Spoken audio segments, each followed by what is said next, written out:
Ewan ko kung paano ko bibit-bitin yung pagtingin ko, kasi kung hanggang tingin lang ay bitin. Ayoko rin naman to kim-kiming, kaso mukhang hindi ko pa rin to sa'yo kayang banggitin. At baka isnabin mo lang at di mo pansinin.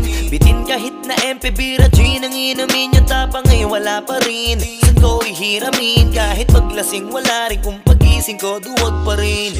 Paano sasama kung hindi ako nag-aaya?